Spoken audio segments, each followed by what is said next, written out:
hizo su entrada en escena el poderoso misil intercontinental Oreshnik. Para muchos marca el nuevo momento en esta guerra. Algunos lo catalogan como un reseteo, como una acción eh, agresiva por parte de Rusia, inconsciente, dicen algunos desde Occidente. Llaman a Vladimir Putin el anticristo, un ser malévolo, macabro, que busca desaparecer a sus enemigos en Europa. El relato occidental.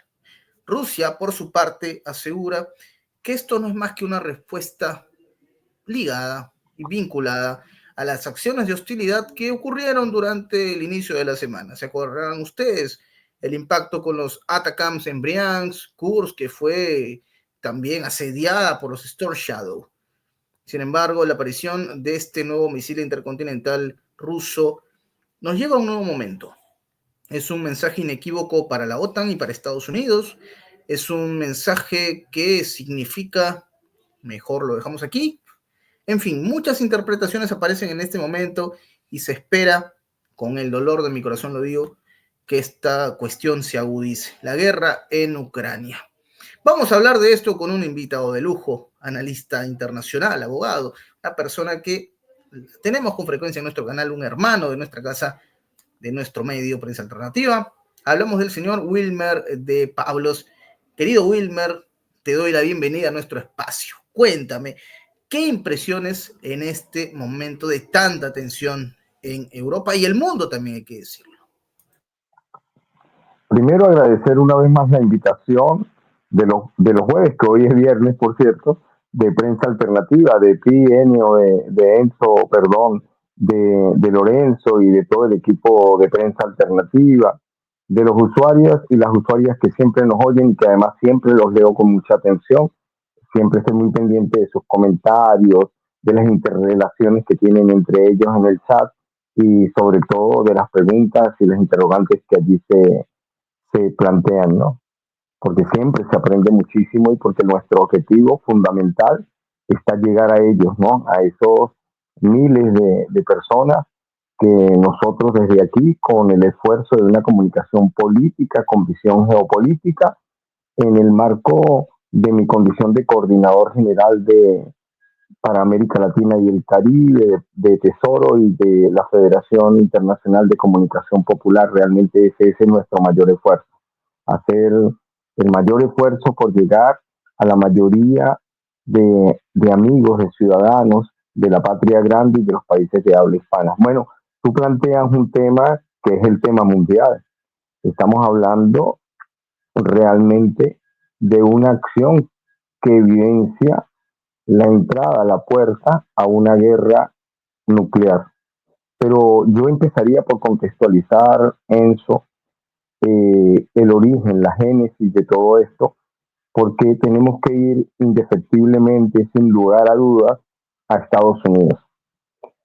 Como todos sabemos, el 5 de noviembre de este año se celebraron las elecciones en Estados Unidos entre republicanos y demócratas, y efectivamente los republicanos arrasaron, es decir, Donald Trump arrasó en los resultados del pueblo, arrasó en los resultados regionales, ¿sí? Arrasó en los resultados del Senado, arrasó en los resultados del Congreso, es decir, de los diputados, y por supuesto de los colegios electorales. Es decir, sin lugar a dudas, Donald Trump arrasó en las elecciones de Estados Unidos. Y nosotros no podemos, en el análisis estructural, dejar de lado este reciente hecho porque está en pugna realmente la concreción y entrega del mandato de Donald Trump y por parte de los demócratas. Se dice, y los expertos dicen, que los demócratas harán hasta lo imposible, incluyendo generar una guerra mundial, para no entregarle a Donald Trump. Y además advierten muchos de ellos que Donald Trump tiene que seguir cuidando su vida porque fue objeto de varios atentados durante la campaña electoral y que estas circunstancias, luego, lejos de cambiar, se han agudizado. Es decir, es un escenario similar como en Estados Unidos, que Estados Unidos, que pretende exportar al resto del mundo, como en el caso de Venezuela, que la decisión libre, independiente y soberana de un pueblo pretende ser desplazada por Estados Unidos, colocándose o pretendiendo colocar a otro Guaidó 2.0. Es algo similar lo que se plantea en la locura de este estado profundo del ala guerrerista que acompaña a Biden y a Kamala, cuando decía yo en una entrevista del día de ayer para el periódico ruso Sputnik que la transición hecha por Biden llevaba implícito una un regalo maquiavélico, un regalo nefasto, o sea, un regalo del horror, es decir, la sucesión, pero en unas condiciones terribles para Donald Trump, si se agudizaba y se escalaba la guerra con Ucrania.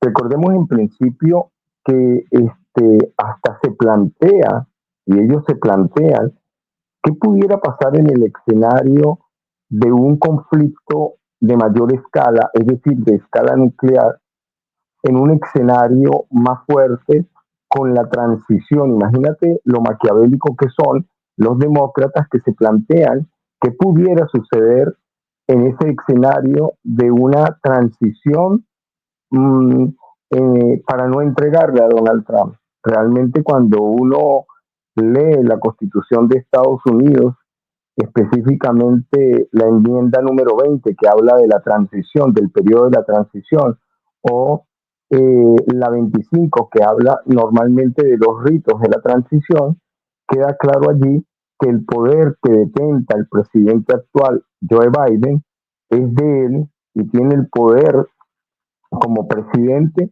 hasta el día 20 al mediodía. Y a partir de la entrega, la toma de posesión, toma Donald Trump. Y para todo el mundo es sabido que Donald Trump, desde antes el triunfo de las elecciones, que las vaticinamos desde este programa, siempre fuimos claros en el sentido de que evidentemente siempre sostuvimos que, sin lugar a dudas, sostuvimos que el ganador de las elecciones en Estados Unidos, pese a toda la guerra o la propaganda de los laboratorios de guerra sucia y todo lo que hacen normalmente en estos escenarios preelectorales de campañas, incluyendo hasta el último día, aun cuando las supuestas estadísticas, los supuestos sondeos, las supuestos reconocidas empresas de sondeo daban por ganadora a Kamala Harris, nosotros siempre mantuvimos de forma clara, concisa y precisa que el ganador, sin lugar a dudas, era Donald Trump y partíamos del hecho cierto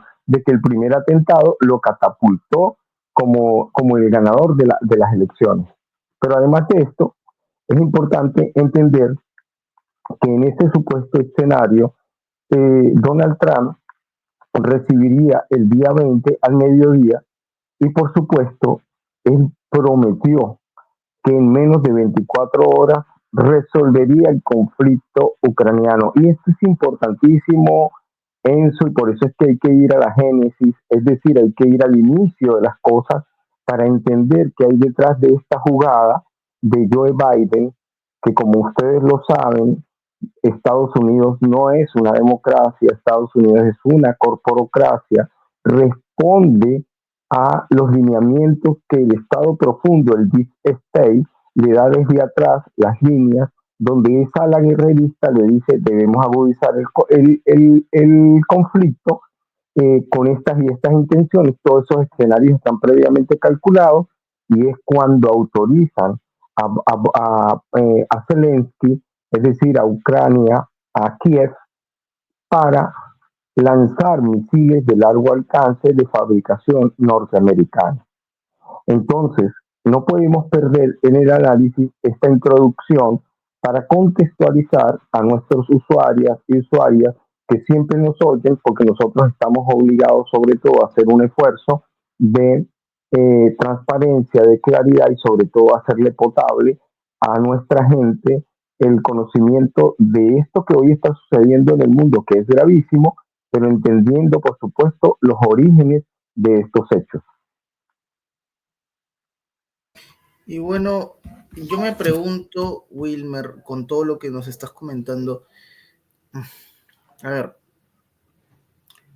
es una preocupación mundial lo que está pasando en Ucrania. El ciudadano de la patria grande, ¿con qué se encuentra? Me pregunto por qué muchos usuarios que nos están escuchando ahora mismo se ponen a pensar en este escenario, ¿no? Y muchos pensarán, bueno, esto es algo que ocurre del otro lado del océano y no tendría por qué generar algún tipo de impacto.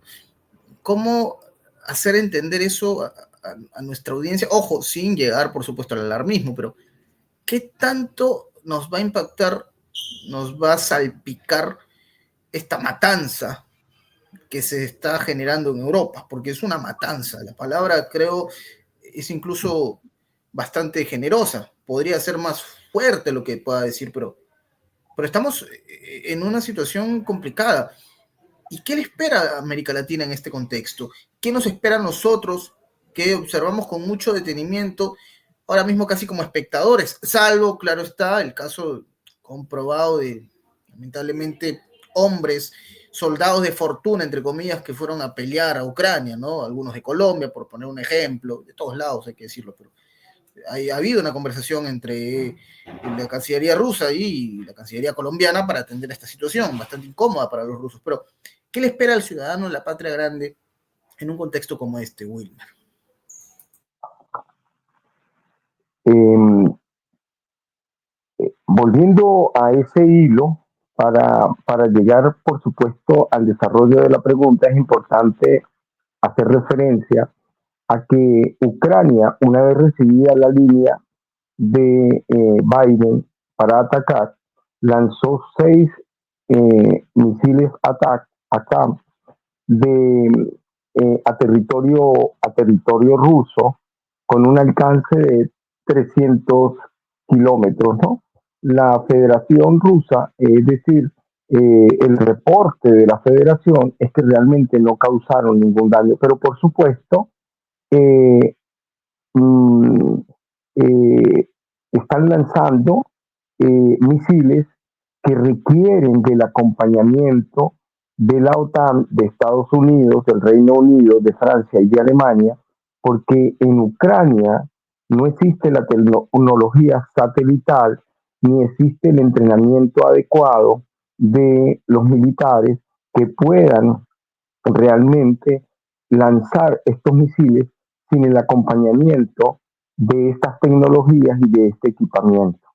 A partir de este momento se presenta la situación más grave, porque ya no se trata de Ucrania como fachada, sino que el Kremlin, la Duma, el presidente, la Duma es el Congreso de la Federación Rusa, el presidente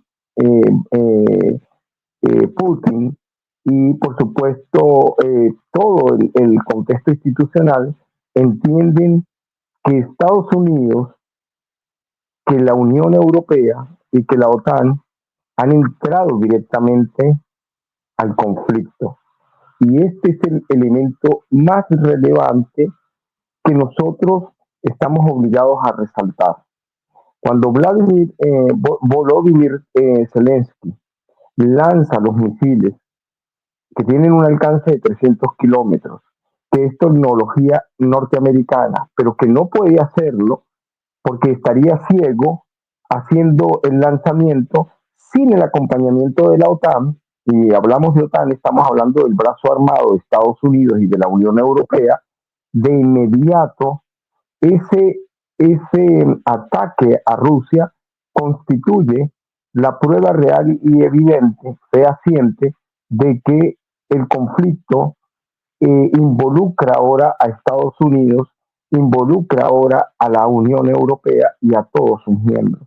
Este elemento es muy importante, Enzo, porque una cosa es el mandato y la autorización de Biden, entendiendo cuál es su jugada en el contexto nacional en Estados Unidos, entendiendo cuál es la jugada en el contexto internacional, pero cuando estamos hablando del lanzamiento, del hecho concreto del lanzamiento, estamos hablando de que Rusia, la Federación Rusa, entiende que entraron nuevos actores al conflicto.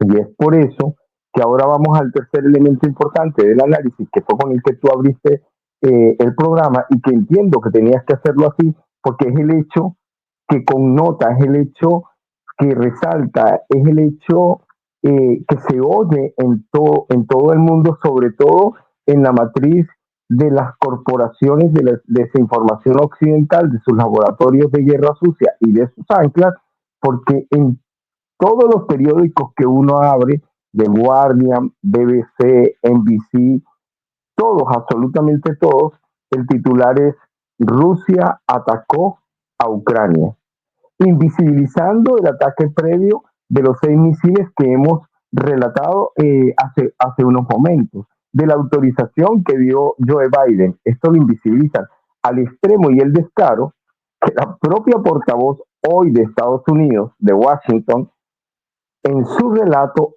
abre la locución frente al resto de periodistas diciendo es evidente el ataque de Rusia con un misil intercontinental, ¿sí? Orezhny en Dimitrov, ¿sí? Es decir, un misil de largo alcance que no tenía ojiva nuclear, sino convencional. Ella abre la rueda de prensa de esta forma, invisibilizando la autorización de Biden, invisibilizando la actuación de Zelensky, es decir, el relato occidental que replicaron todos los medios de inmediato. Entonces, cuando vamos al tercer elemento del análisis de este momento y hablamos efectivamente de que Rusia lanza un misil intercontinental que no llevaba ojiva nuclear, estamos visualizando y tenemos que decirlo, resaltarlo y además aplaudirlo, porque una vez más el líder de la Federación Rusa, de forma mesurada, de forma paciente, de forma determinada, responde sin caer en esa escalada final que aspira el imperio norteamericano y sus aliados de una respuesta nuclear, por las razones que ya todos conocemos. Nosotros además cuando analizamos en este escenario que la Federación Rusa, además de esto, además de la respuesta de su presidente, además de la respuesta militar, oímos y leemos al presidente de la Duma cuando dice la respuesta en caso de nuevo ataque o exacerbado será más contundente, les está haciendo una advertencia, porque fíjate, estamos hablando de un misil intercontinental que ni siquiera pudieron detectar ellos y que en cuestión de segundos llegó al espacio y acabó con una serie de puntos estratégicos para Ucrania sin que ni siquiera les diera tiempo de parpadear. Es decir, hubo una respuesta contundente, clara, de que Rusia tiene el arsenal tecnológico y nuclear para darles una respuesta contundente y definitiva. Pero que Rusia, a pesar de esto, sigue ganando tiempo en la esperanza, imagino yo, como lo dijo el presidente ruso Vladimir Putin, dijo que él esperaba y aspiraba que Donald Trump cumpliera la promesa electoral de resolver el conflicto ucraniano. Cuando Donald Trump hace esta promesa pública, de inmediato está tocando los intereses del ala guerrerista que acompañan a Kamala Harris, que acompañan a Biden, y por eso la escalada que estamos viendo en este momento. Una escalada que, hay que decirlo, Wilmar, pone a muchos en ascuas porque son 2 meses complicados. Lo dijo María Zaharova. María Zaharova, cuando se refiere a las elecciones en Estados Unidos, dice algo que hace eco considerando el contexto actual. ¿Qué dice? Tengan mucho cuidado, se lo decimos a nuestra gente, porque van a ser 2 meses difíciles, 2 meses en los cuales observaremos la salida de una administración que tiene una manera de observar nuestra realidad, nuestro contexto, y por supuesto, el detalle es que cualquier decisión que se tome desde, ya sea el ala demócrata, no veremos quizás alguna consecuencia inmediata cuando asuma Donald Trump. Es decir, Rusia hasta el momento ha intentado solamente manejar vamos a decirlo así, a ver, una retórica, entre comillas, respecto al asunto de la guerra. Ha sido todo verbal, ha sido una advertencia.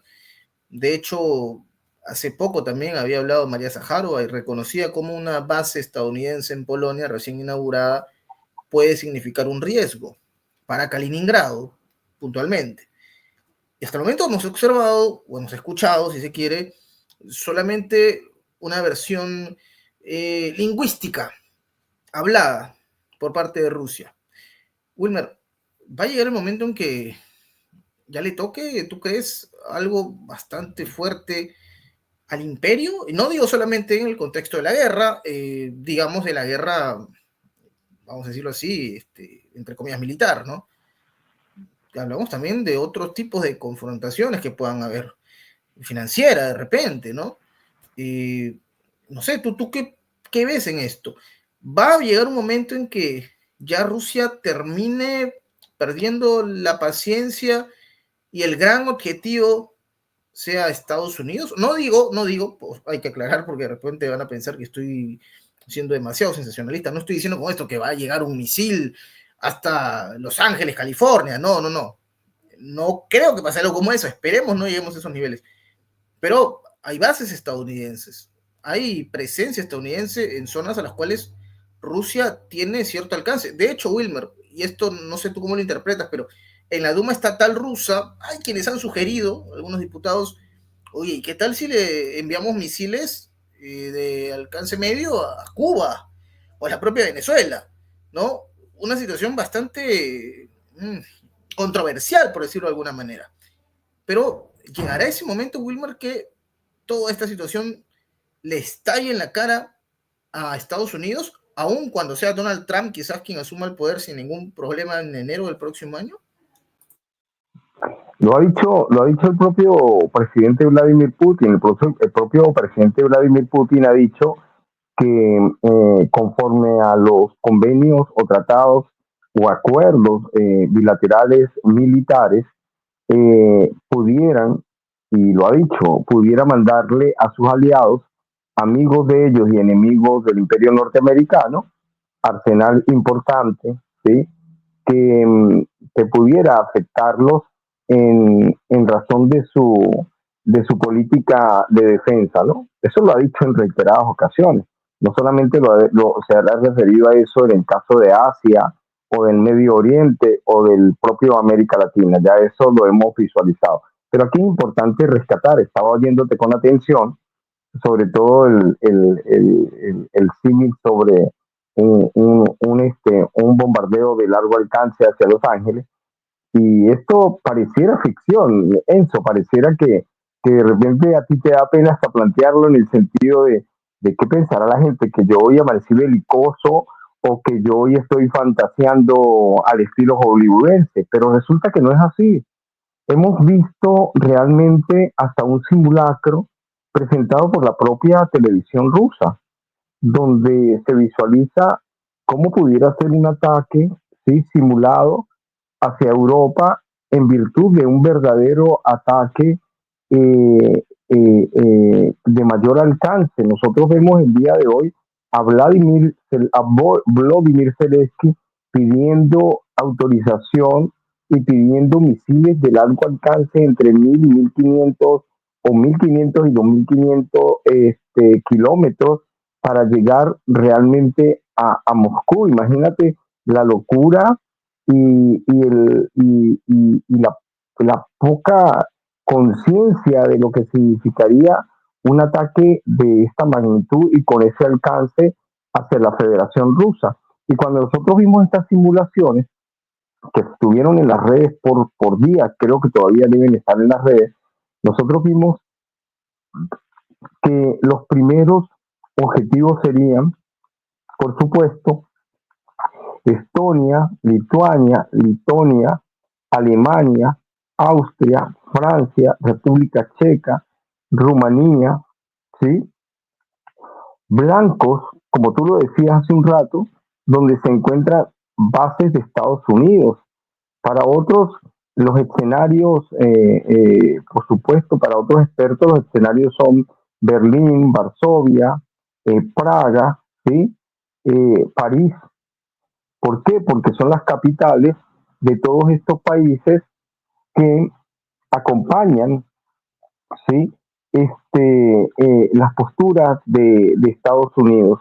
Entonces, no es realmente eh, una posición o una referencia hollywoodense. Estamos hablando realmente de una simulación hecha por la propia televisión rusa. Ahora bien, cuando nosotros visualizamos en el entendido de que los medios de comunicación como la BBC, Mirror, The Guardian, todo esto tienen un relato dirigido simple y llanamente a que el común de la gente que logran cantar a través de la disociación psicótica, es decir, a través de la guerra de tercera, de cuarta, la guerra cognitiva o guerra comunicacional, que logran disociar en todos estos países que no tienen conciencia de lo que ocurre, al mismo tiempo se mueven recursos importantísimos,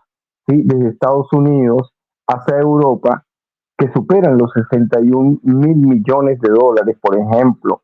Se dirigen recursos hacia Ucrania para que al mismo tiempo parte de estos recursos vayan a el negocio de la guerra y solo una pequeña cantidad, en este caso podríamos hablar de 9.000 millones de dólares, vayan para pagar algo en salud, en pensiones del pueblo que tienen distraído allá, pero es realmente mínimo en comparación con los presupuestos que se manejan de cara al tema de la guerra, el financiamiento de la guerra, que es realmente el objetivo detrás de todo esto.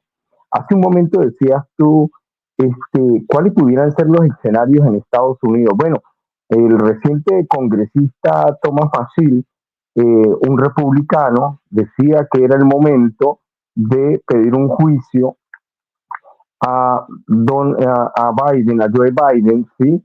En virtud del delito o la violación o el acto de guerra cometido en detrimento de la Constitución, que sin autorización aprobó el uso de misiles de largo alcance por parte de Ucrania, de Kiev, de Zelensky, y que este era un elemento, un argumento suficiente para juzgarlo, ¿no? También nosotros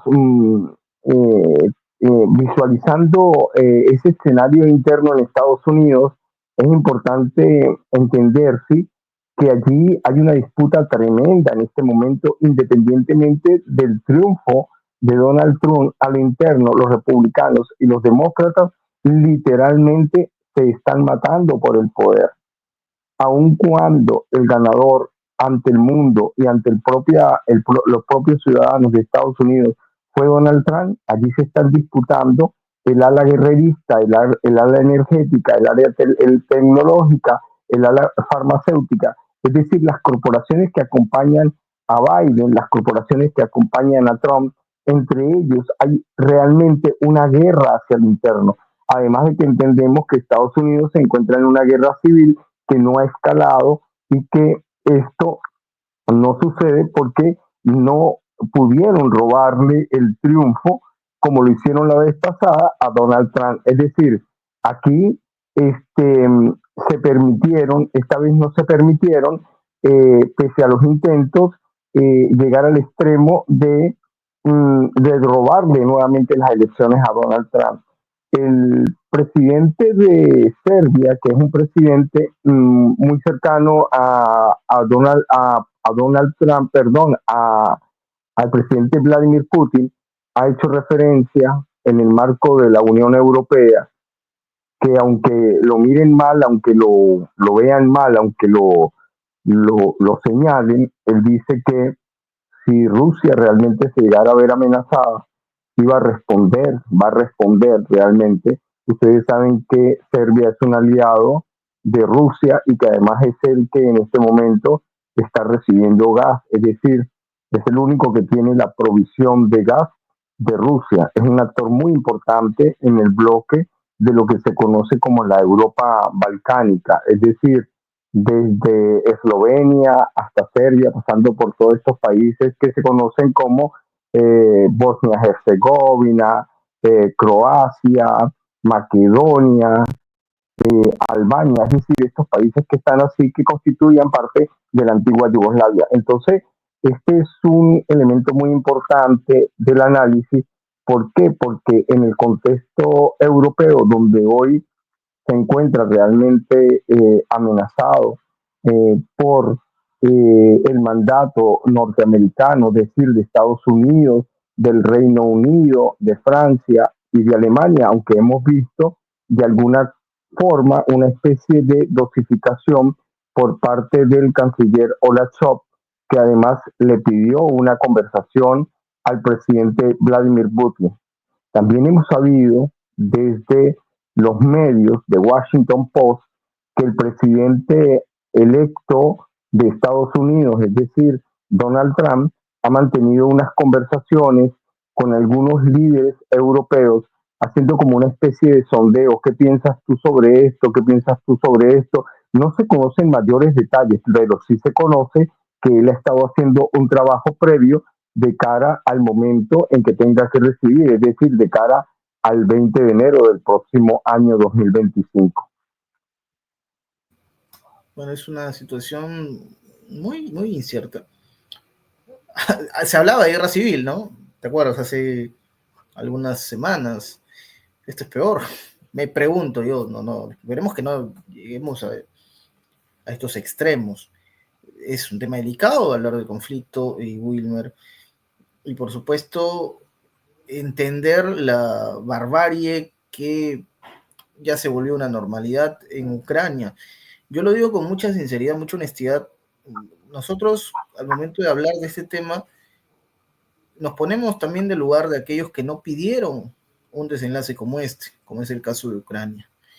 Muchos jóvenes que son enviados a una muerte segura, sin una convicción por lo que están haciendo, y se entiende claramente por qué no hay una defensa de Ucrania como tal. Es una defensa a los intereses de aquellos que están apostando por estirar el conflicto a más no poder, que va por ahí, me parece, el asunto, y que va a dirigir, desgraciadamente, y no sé qué piensa sobre esto Wilmer, y uno lo entiende considerando el contexto, a casi una disolución, no sé si exagero con esto, de Ucrania. Alguna vez lo dijo María Zaharova, de Ucrania va a morir en su intento de entrar a la OTAN. Y no lo dijo por lo que pueda hacer Rusia, sino por lo que puedan hacer sus aliados. Una Ucrania fragmentada, una Polonia que empieza a frotarse las manos, que tiene ambiciones de poder y de control sobre el territorio que ellos consideran ucraniano occidental. ¿Qué quedará de Ucrania, Wilmer? ¿Qué piensas tú sobre esto? De un Estado que podría convertirse en un ex-Estado. Es, impo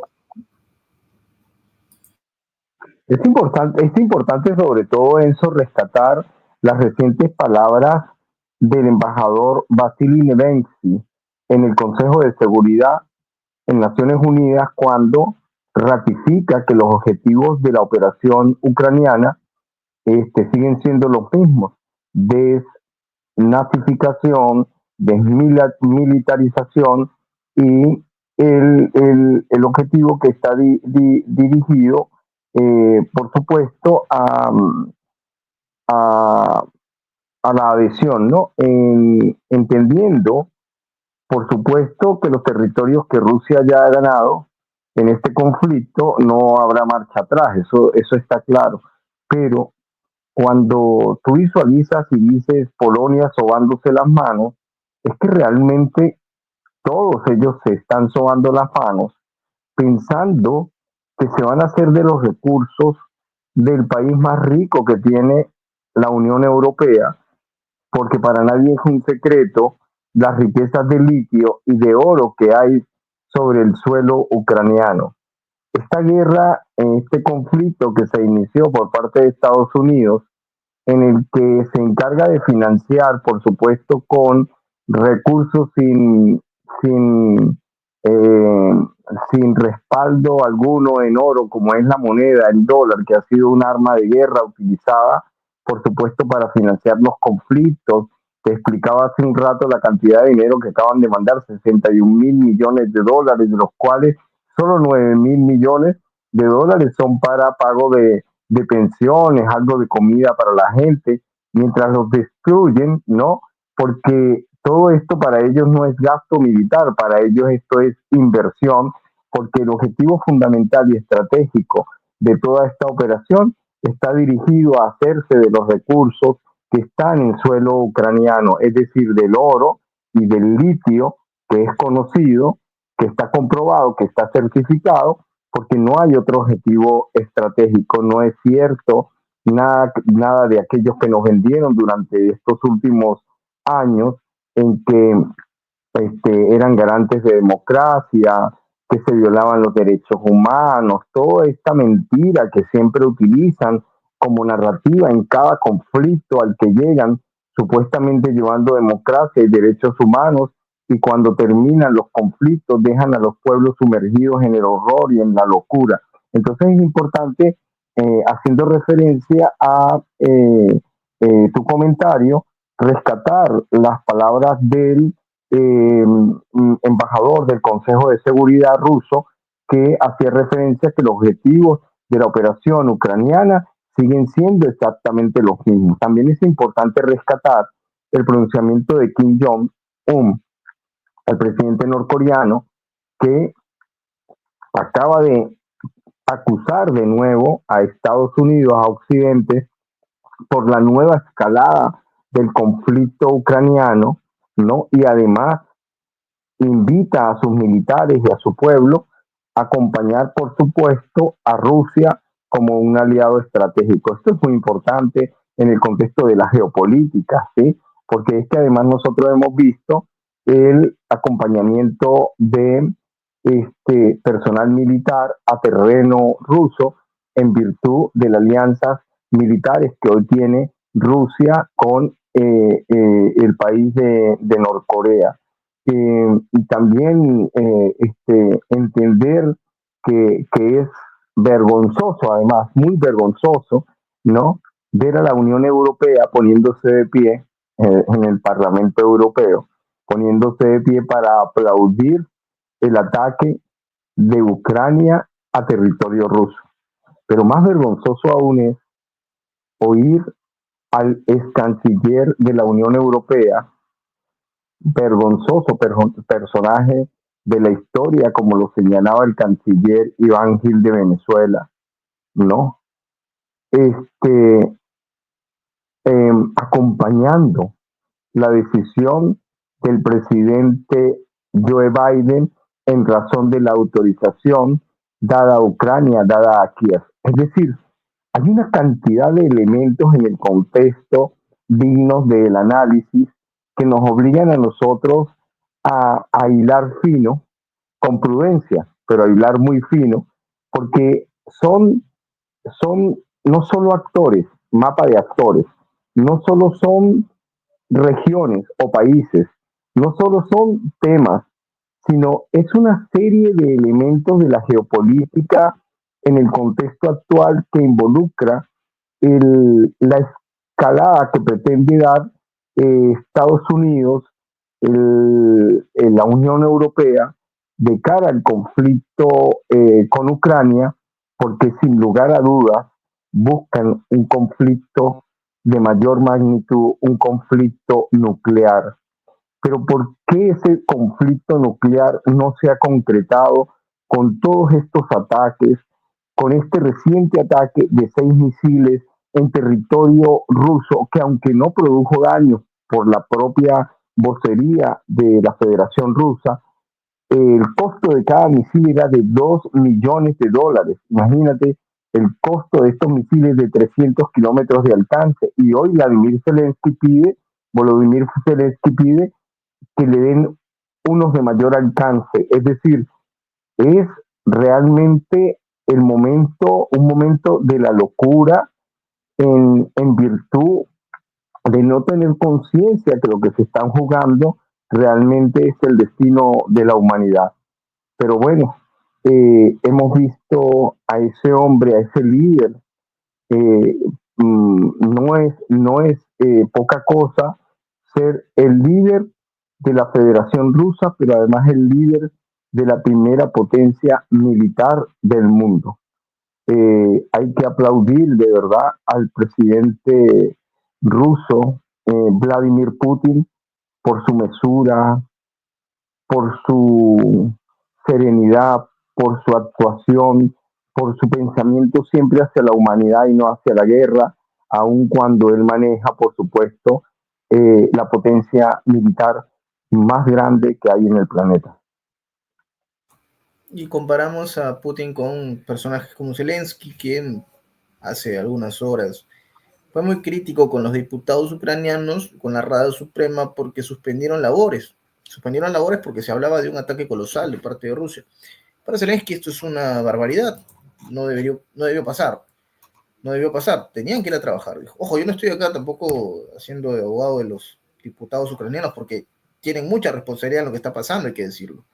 Y en la Rada Suprema tienen las herramientas para, en teoría, ¿no? Sabemos que Washington está detrás de todo, pero en teoría tienen las herramientas para que esta situación no haya escalado. Sin embargo, Zelensky les dice, señores, vayan a trabajar. No, misiles, no pasa nada, está todo bien. Una locura lo que se está pasando, Wilmer. Es bueno conversarlo con alguien como tú, con el conocimiento, con este tacto y sobre todo esta alma tan caribeña que nos hace entender a nosotros en estos análisis que la parte humana está por encima de todo, ¿no? La parte humana. Y bueno, a propósito de eso, ya para redondear esta conversación, Wilmer, te pediría nos dejes una reflexión de lo que hemos estado dialogando en esta entrevista, que por supuesto llega exclusiva a través de Prensa Alternativa. Y bueno, el presidente Vladimir Putin lo ha manifestado públicamente, lo vimos ayer en una rueda de prensa, donde realmente dio todo un discurso que invita realmente a Occidente a tomar conciencia sobre los pasos que están dando y las consecuencias que podría acarrear esto, sobre todo ahorita cuando reformó la doctrina nuclear rusa que permite no solamente defenderse en el campo y en el concepto de lo que hablábamos inicialmente. Sí, Ucrania lanza misiles de alto, perdón, si Ucrania tiene misiles de largo alcance, no podría lanzarlos al territorio ruso sin el acompañamiento de Estados Unidos, la Unión Europea, vale decir, la OTAN. Esto, a partir de la doctrina, de la nueva doctrina, incluye y eleva el conflicto en las partes. Ya no se trata de Ucrania, ya se trata de Estados Unidos y de la Unión Europea que entraron en el conflicto. Pero además de eso, la nueva doctrina hace referencia a que él en la actuación de defensa que le corresponde puede, ¿sí? Arropar a propia de Bielorrusia. Es decir, que la doctrina le permite defender a territorio extranjero, en este caso un aliado estratégico como Bielorrusia. Por el otro lado, nosotros vemos a quienes forman parte de la Unión Europea, entre esos Polonia, a los que tú hacías referencia, apelando al artículo 5, ¿sí? Del Tratado del Atlántico Norte que dice que quien se mete con uno se mete con todos y hay que salirlo a defender. Esto ya lo hemos conversado en otras oportunidades. ¿Qué es lo importante? Lo más importante para nosotros, desde la patria grande, desde América Latina, desde el sur de la América, sobre todo, Enzo, cuando tú me hiciste aquella pregunta, que yo dejé en el aire para solo responder al final, ¿sí? ¿Qué consecuencia tiene para nosotros en América Latina, para la patria grande, para Sudamérica, para los pueblos de habla hispana, lo que hoy sucede en este conflicto que por supuesto, aunque esté a miles de kilómetros, nos afecta porque ese conflicto afecta al mundo entero? Primero, entender que nosotros estamos obligados a cuidar la paz de nuestra región. América Latina ha sido declarada una zona de paz. América Latina es la única región en el planeta donde no existe un conflicto armado. Y hemos dicho en reiteradas ocasiones que el Comando Sur, dirigido hasta hace poco por Laura Richardson, que los representantes del hemisferio de la guerra en nuestra región, del hemisferio, planifican hacia la fachada atlántica en Venezuela en virtud del conflicto histórico que hemos tenido con la República Cooperativa de Guyana, un nuevo conflicto en el mundo y que nosotros estamos obligados a impedirlo. La razón por la que el 28 de julio fue elegido el presidente Nicolás Maduro es porque su liderazgo permite mantener la paz en Venezuela, en Sudamérica y en América Latina. Ese fue la primera reacción del pueblo de Venezuela, un pueblo que tiene una historia defensiva, un pueblo que no tiene historia guerrerista, todo lo contrario. Su historia está basada en resolver, en ayudar, siempre en el marco de la doctrina bolivariana de paz. Entonces, recordarles a los pueblos de la patria grande que nuestro mayor tesoro, nuestra mayor presea, no son las riquezas del subsuelo, ni siquiera nuestras propias poblaciones, si nosotros tenemos sumergida nuestra región en conflictos armados, si se lo permitiéramos a Estados Unidos bajo el concepto de la doctrina Monroe. Tenemos que cuidar la paz en nuestra región. Esto debe ser para nosotros el mayor objetivo, el mayor baluarte. Eh, los pueblos que acompañan a Prensa Alternativa, nuestros amigos, tienen que ser multiplicadores de estos análisis que nosotros hacemos aquí de forma sencilla, clara, transparente, potable posible, porque consideramos que todo el estudio, el conocimiento que nos acompaña humildemente, lo compartimos con ustedes, porque entendemos que si ustedes tienen sus conciencias abiertas, sus mentes claras, no serán objeto de manipulación como en esos pueblos que los someten y los sumergen en la guerra, y solo cuando están allí es que toman conciencia de que fueron manipulados. Así que ese es el mensaje que pudiera dejar hoy, Enzo, a ti, a Prensa Alternativa y a los amigos que siempre nos acompañan. Gracias, Wilmer, por esas palabras. Es una situación difícil, complicada. Nadie quisiera estar en el lugar de quienes están involucrados en esta guerra tan... No cabe el término para decirlo, pero todos los días muere gente. Y lo que pasa en Oriente Medio también, hay que decirlo. En fin, es importante lo que mencionas. Darle un mensaje al mundo. Nosotros podemos resolver estas diferencias sin llegar a estos niveles tan brutales, que esa es la palabra. Wilmer, te agradezco por tu mensaje, siempre es un placer tenerte en este espacio, siempre, lo digo así de todo corazón. Te extrañamos cada vez que no estás, pero cuando te tenemos, disfrutamos de estas conversaciones, querido Wilmer. Te doy las gracias por tu tiempo, para nuestra audiencia también es un placer escucharte. Y bueno, gracias a la audiencia justamente por estar con nosotros. Hay que decirles, lo importante es que es involucrarse, comentar, compartir, darle me gusta al video, porque eso ayudará a que este contenido llegue a mucho más público. Mi nombre es Enzo Anchante, me despido de todos ustedes. Gracias nuevamente, Wilmer. Nos reencontramos muy pronto. Hasta la próxima.